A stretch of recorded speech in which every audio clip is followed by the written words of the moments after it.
I have been planning on months to make a full-length YouTube that I would send to you at Tidewater Gospel Chapel. And in it, I included some other videos and especially some music, and then found out that there's a lot of things that are copyrighted and I can't use. And as I thought about it, I thought, I ought to just make some short things that are parts of the video that I wanted to make. Now, most of you know that I'm in hospice care. That's why you see this very informal presentation. But there's when you're in hospice care, I think most people are in the mindset of they're dying and they're just waiting for that to happen. And after 2 weeks of that, and being transformed from the usual medical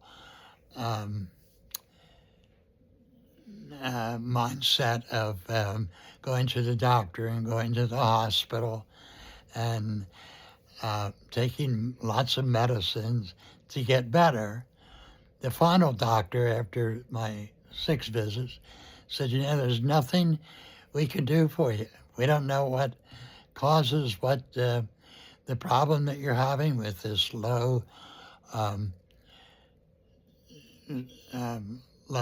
sugar, or not low sugar, but low salt.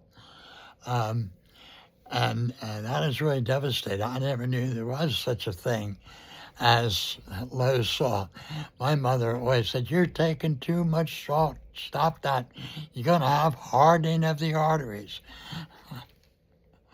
But I decided that after what he said, there's nothing we can do for you, but yeah, sure, go ahead. Have 2 or 3 tablets of salt every day. Maybe that'll help. And that was the advice of the emergency room doctor. And he dismissed us after 7 hours of being in there with all the tests and everything else. So I don't know if we mentioned it then, but we probably asked him, well, I guess the only other thing is hospice care. And if we asked that, he said, okay, but that was our conclusion. There's nothing else they can do. So I've been spending a month and a half so far being comfortable in bed and having everybody wait on me. I do get up now. There's a long haul from when they carried me and put me in the bed where I couldn't even, I couldn't move almost. But now I get up in the wheelchair, eat out at the dining room table half the time. Lots of times I eat in bed. Talking about having breakfast in bed, I don't think that's such a great thrill.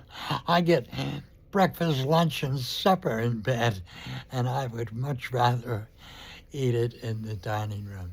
Anyway, this is an introduction to what I'm hopefully going to do. I'm going to try to put short videos on our Telegram so that I still fulfill what our men should be, and that is taking turns with either messages or short things.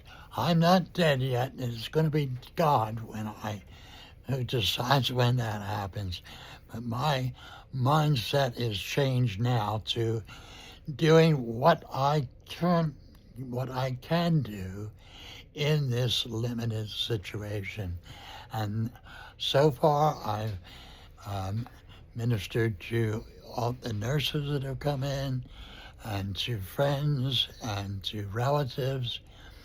Now is time, I think, to be a little bit more formal and try to minister or be a part of our church or our Tidewater Gospel Chapel. I don't know if this will work or not, but it's one way to be in front of you and another way for you to see me, even though it's in this bed. I haven't died yet, and God still has things for me to do, and He has things for each of us to do, regardless of what the situation is. We are to use the situation for His glory, and that's exactly what Paul would say in prison. And I've got it a lot better than prison. All right, let me cut this short and get on with some of the other things I planned.